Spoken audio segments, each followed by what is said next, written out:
distracted. Sorry, are you Lois or are you Lois? I don't know. Can I have a program just so I know who everybody is? Who's Lois now?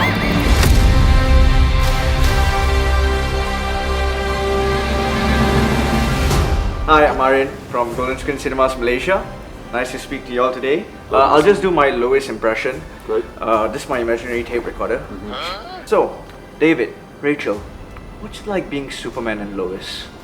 Well, great question, Lois. So Wait, distracted. sorry, are you Lois or are you Lois? I don't know what I Definitely, have. yeah. Can I have a program just so I know who everybody is? What's it like being Lois? Playing Lois? Who's Lois now? I think you, from the last time I called.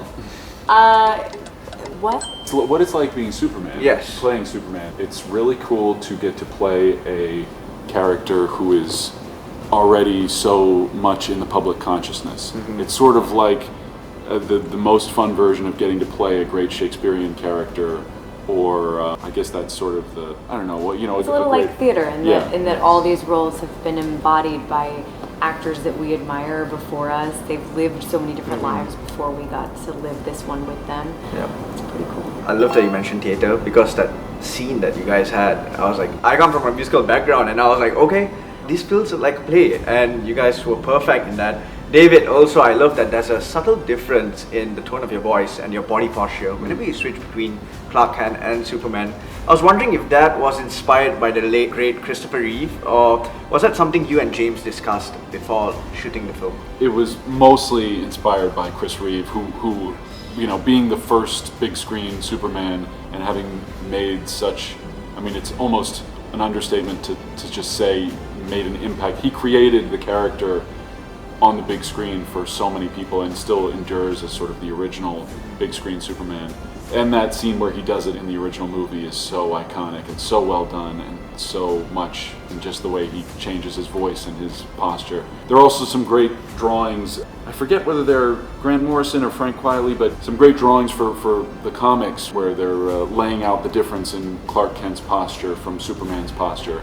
And in the comics, you don't hear a difference in voice, but you certainly get a difference in pace of talking and sort of vocabulary. It's a fun thing to get to play with as an actor, playing two characters, especially when it's in the same scene. Rachel, as for you, I mean, Lois is so much more than Clark Kent's love interest. I was wondering, what is one aspect about her character that you felt the need to get right in order to encapsulate the essence of who she is? I think the balance of these different sides of her. She's somebody who I think often is portrayed as primarily either a love interest or primarily a journalist. And there have obviously been some phenomenal interpretations that I think walk that tightrope really beautifully. But it was something that I was focused on. I love the idea that as someone who is an everyday superhero, somebody who's the top of her game, somebody who prides herself on being able to be 10 steps ahead of everybody else and see around every corner, that this love that they share is this thing that knocks her off her feet, that she can't work out in her head, that she can't logic her way around, and that's a new feeling for her.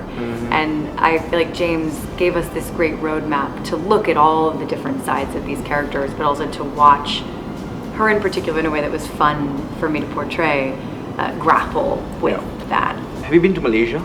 No. No? Not yet? Okay, well, we're bringing Malaysia to you guys with a game of this or that. Great. Okay, so this is our local delights. We've got nasi lemak and roti canai. Based off first impression, which one would you go for? Nasi Nasi lemak. lemak, Yeah. okay. The boiled egg does it for me. Alright. Well, how about teh tarik or Milo ice? So it's basically milk tea and this chocolatey ice drink called Milo ice. Milo ice, the chocolate. Okay, Yeah. James was like, I hate chocolatey drinks, so you guys can take it up to you. Strange What's wrong man. with you? If you had to visit a building in Malaysia, Wow. Petronas KLCC or Merdeka 118, which one would you go for? KLCC. I don't know whether it's just a photograph, but that's Yeah, a that pretty is pretty beautiful. cool looking It's building. a really unique building. Yeah, it's like a shopping center. Yes. Oh, well, even better. Yeah. We And- love shopping. Love to shop. And the last question is, this is our Malaysian superheroes. Cicak Man is basically, the direct translation is Lizard Man, and Keluang Man he's like a vigilante, uses his strength with, you know the drill. I'm not hinting at anything, by the way. So I was wondering, which one would you choose as Superman's sidekick? Right into the Chishak Man it is. Okay, cool. Well, thank you guys. Thank you so much. Thank you so much. Time.